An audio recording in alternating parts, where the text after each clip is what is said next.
Howdy, howdy everyone, Chris here, and we're back in the garage today working on a complete paint job on this Chevy truck. Now there's a lot of how-to videos coming on this truck, so stay tuned. But today we're going to talk about how to use a slapper tool to straighten out this sail panel. Now on the sail panel we removed a drip rail that left some holes. So we had to weld up those holes, we ground them, I filled them with some fiberglass reinforced filler, and now we've got a little bit of a wavy metal on this sail panel. So what I want to do is show you how I go about straightening that using the slapper tool and getting it ready for paint. So the purpose of using this slapper file is to slap down any high areas in your metal to level them out so you don't have to use excessive filler, and you can almost straighten the metal in some instances with this file. Now it is a file, so you can use it to shave down metal and show you your high and low areas. This tool comes in really handy and works the best on shallow waves.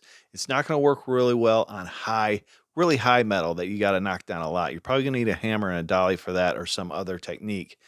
But now I'm going to go ahead and I'm going to spray a little bit of a guide coat on this so we can actually see what's going on and see the results that we get after using this file.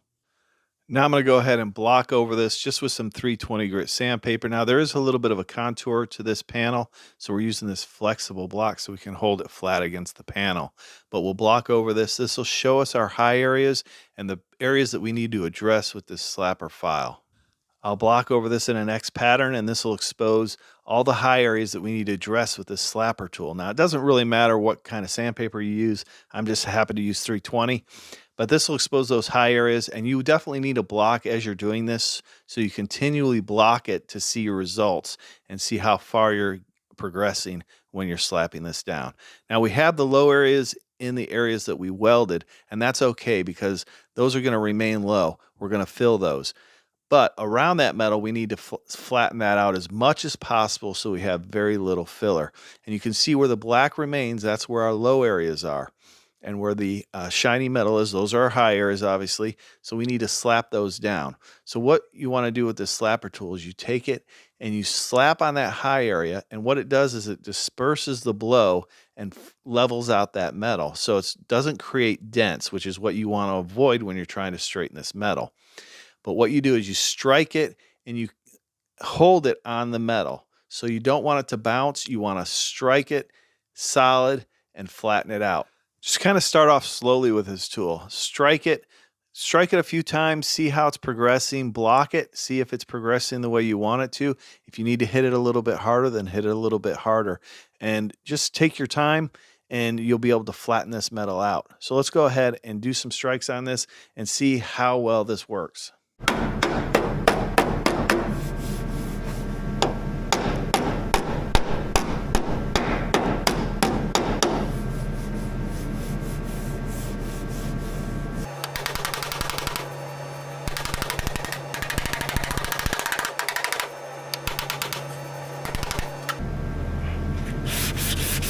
Now let's do a little bit more sanding.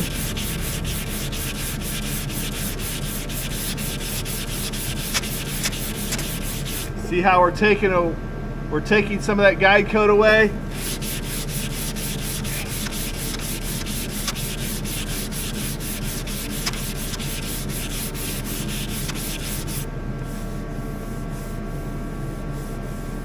We can actually use this to show us the high and lows too.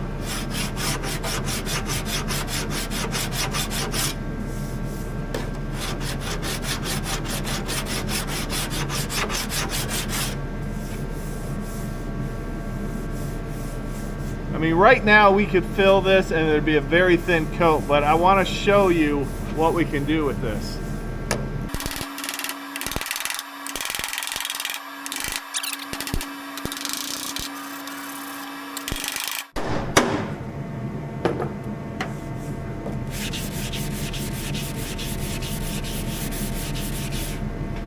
In this time lapse, notice how I slap the metal down and then I use my block to check it. And gradually you will see this guide coat disappear and this metal straighten out.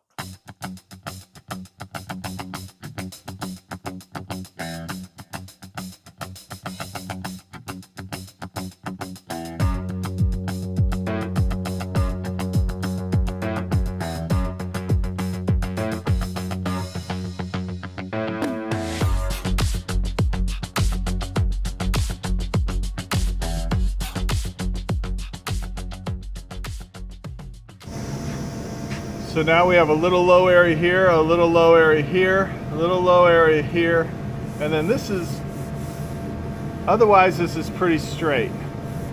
So now we just put a thin coat of filler right there. We've got it 80'd and prepped out for filler. We're gonna clean this with isopropyl alcohol. I'll mask off this body line here because I want to keep it from there down. We'll put a thin coat over this and then we'll block it, and I'll show you what we get.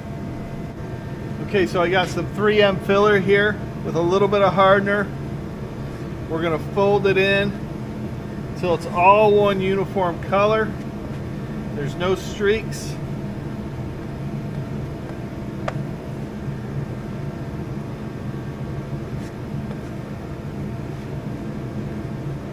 We want to make sure our bondo spreader is clean. Our spreader's clean. So I like to continue to clean it off.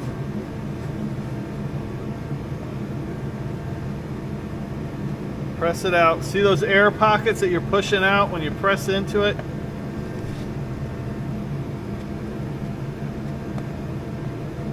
Press out the air.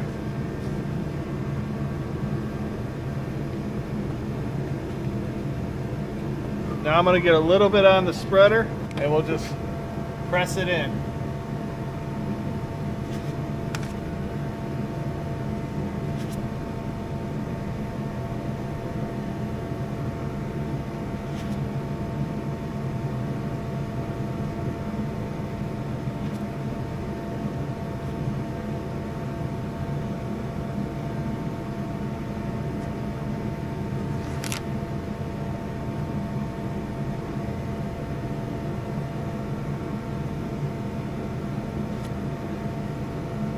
Block this with some 80 grit. I'll use some guide coat and show you what's left with the highs and lows and how you block that out with guide coat. Okay, now we're going to block out this body fill, and remember we're blocking with 80 grit sandpaper, and this block is a little bit flexible, so this has a natural contour. Now I can shape it to that contour and block it flat.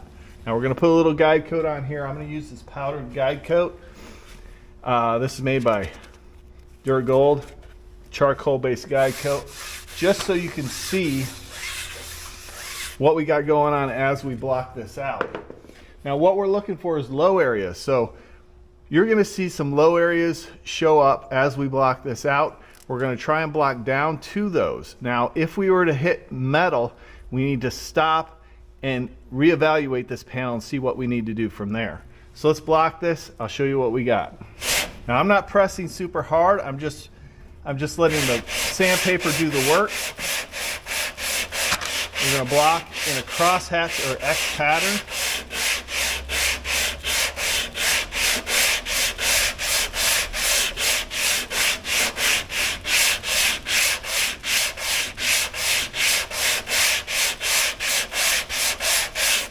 Okay, so we can see we haven't blocked very far, but you can see there's a little bit of a low area there.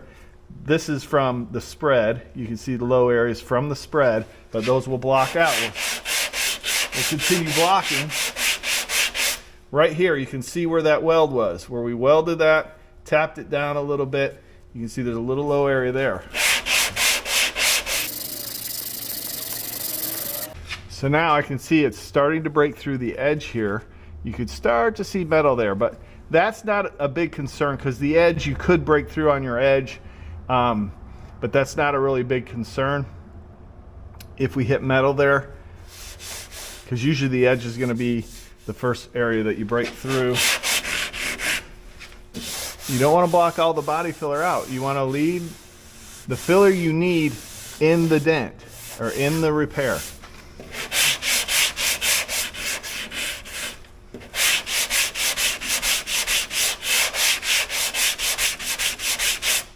Where you can get into trouble is if you start trying to block too much filler out. You want to leave some filler in there. As you can see, this is getting a little bit light. I don't know if you can see it here, but this is getting a little bit light here. So now we have a thin coat over that area. We don't really want to go too much farther. This is pretty good. This is not high. This is straight. We're going to have to block a little bit up there, but for all intents and purposes, this panel is done. We'll prep it out for primer, meaning we're going to go over it with some 180 grit sandpaper. So I do want to stop here because right now I'm using 80. I want to go over it with some 180 and some 320 to smooth out some of those scratches, and then we'll be ready to primer this. So there's just a little guide coat left right in there, not a big deal. A little bit left in there, but primer will totally take care of that. We'll block this area right here just a little bit more. I've got to clean that tape out of that gap, and then we'll clean up our edges and then block it with 320, and then it'll be ready for some primer. So I am going to put one more guide coat on. I'm going to go right to 320.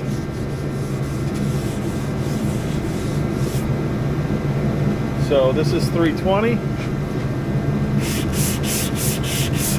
See those 180 scratches? Another benefit to guide coat is you can see when these scratches are removed. The reason why you want to finish with 320 is because primer can shrink into those scratches and show up in your finished repair.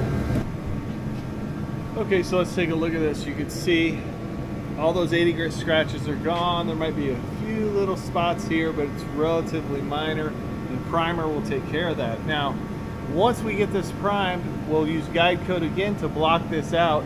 And if there is any imperfections that we might have missed, we can use a little bit of glazing putty to straighten that out.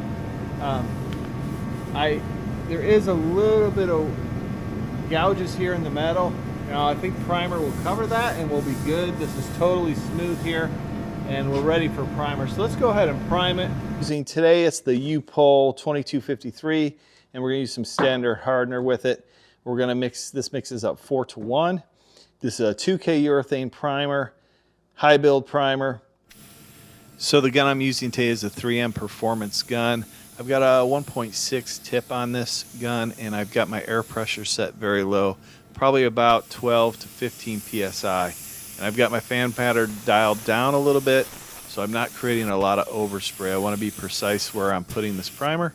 And we're just going to get one coat on. We'll let it flash off for 10 to 15 minutes, and then we'll apply a second coat. And this will be ready to block sand. Listen, if you want to learn more about paint body repair, check out one of these videos now. I appreciate each and every one of you watching, and we'll see you next time on Garage Noise.